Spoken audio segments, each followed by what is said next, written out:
Ao longo da história, nem todo conhecimento foi esquecido.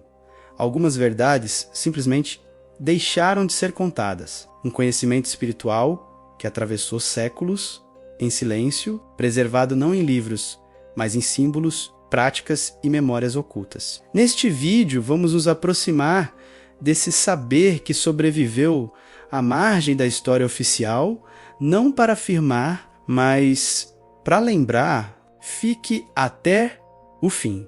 Algumas verdades só se revelam a quem observa com calma. Olá pessoal, bem-vindos de volta ao nosso canal. Hoje vamos embarcar numa jornada fascinante por um território pouco explorado, o conhecimento espiritual que sobreviveu à margem da história oficial. Sabe aquelas tradições, aqueles ensinamentos que não estão nos livros didáticos, mas que foram passados de geração em geração, muitas vezes em segredo? É exatamente sobre isso que vamos falar. Pense na história como a conhecemos. Ela é, em grande parte, a história dos vencedores dos impérios, das religiões dominantes, mas e as vozes que foram silenciadas? E as práticas que foram consideradas heresia ou superstição? Muitas delas continham uma sabedoria profunda sobre a natureza da realidade, a consciência humana e a nossa conexão com o universo. Essas tradições são o que chamamos de esotéricas, do grego esotéricos, que significa interior. São conhecimentos destinados a um círculo restrito de iniciados.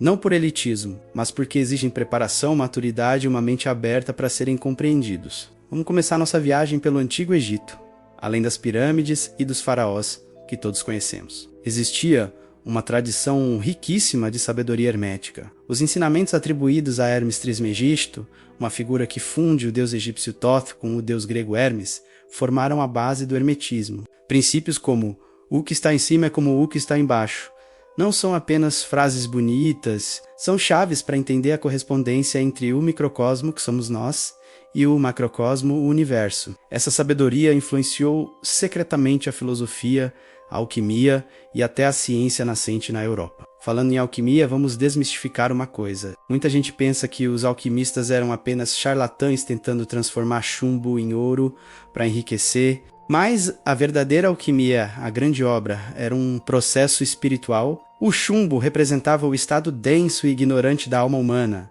e o ouro, o estado de iluminação e perfeição espiritual. A transformação dos metais era uma metáfora para a transmutação interior. Era um caminho de autoconhecimento e purificação. Um conhecimento que precisava ser velado em símbolos para escapar da perseguição da igreja na Idade Média.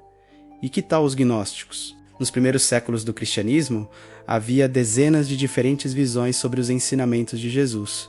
Os gnósticos eram um grupo que acreditava na gnose, o conhecimento direto e intuitivo de Deus, sem a necessidade de intermediários como padres ou bispos. Para eles, o mundo material foi criado por uma entidade inferior, o demiurgo, e nossa centelha divina estava aprisionada aqui. A salvação viria através do autoconhecimento, do despertar dessa centelha interior. Seus textos, como os evangelhos de Tomé e de Maria Madalena, encontrados em Nag Hammadi, no Egito, em 1945, nos mostram um cristianismo muito diferente, mais místico e filosófico, que foi considerado herético e suprimido pela igreja que se tornaria dominante. Avançando no tempo, chegamos aos cátaros, no sul da França.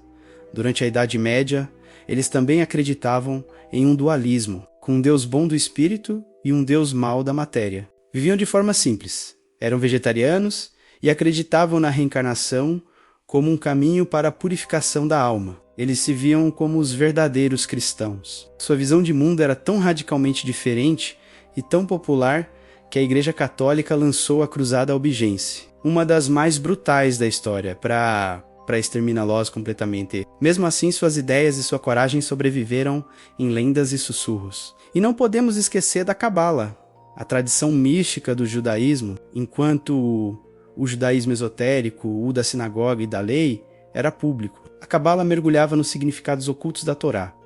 A famosa árvore da vida não é apenas um diagrama. É um mapa da consciência, um guia de como a energia divina desce para criar o universo e como nós podemos subir de volta à fonte por séculos.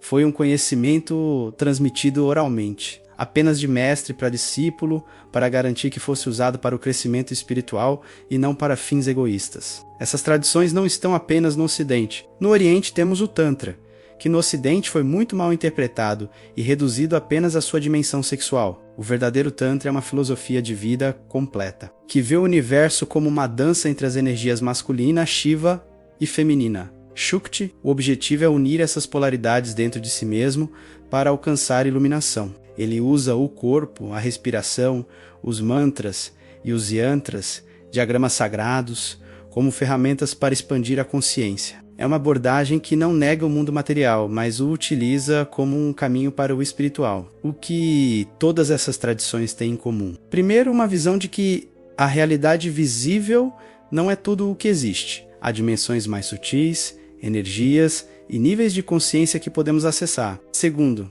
elas colocam o poder e a responsabilidade no indivíduo. A salvação, a iluminação ou a libertação não vem de uma autoridade externa, mas do trabalho interior, do autoconhecimento e da transformação pessoal. Terceiro, elas sobreviveram a perseguições, queimadas de livros e séculos de repressão, sendo passadas adiante em sociedades secretas, em textos simbólicos e na tradição oral.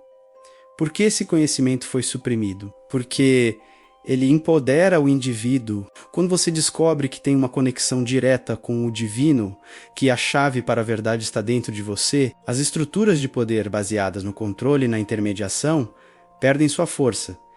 Esse conhecimento desafia o status. Hoje, vivemos um momento único. Graças à internet e a uma maior abertura de consciência, esses conhecimentos estão vindo à tona. Os textos de Nag Hammadi estão traduzidos. Os princípios herméticos são discutidos abertamente e a meditação, antes uma prática esotérica, agora é recomendada por médicos. Estamos redescobrindo uma herança espiritual que foi negada à humanidade por milênios. É como encontrar um tesouro que sempre esteve escondido no nosso próprio porão. Esse tesouro não pertence a nenhuma religião ou cultura específica. É um patrimônio da humanidade. Ele nos lembra que, por baixo das diferenças superficiais, todos compartilhamos a mesma busca por significado, conexão e transcendência. Estudar essas tradições não é sobre abandonar a ciência ou a razão, pelo contrário, é sobre integrar, é usar a razão para explorar o que é irracional, usar a mente para compreender o que está além da mente. É sobre expandir nossa definição do que é ser humano e do que é possível. A jornada do autoconhecimento é a maior aventura que podemos empreender. E nessas tradições esquecidas, encontramos mapas e bússolas deixados por aqueles que percorreram esse caminho antes de nós. Eles nos mostram que não estamos sozinhos e que a busca pela verdade interior é uma jornada atemporal. O que você acha disso?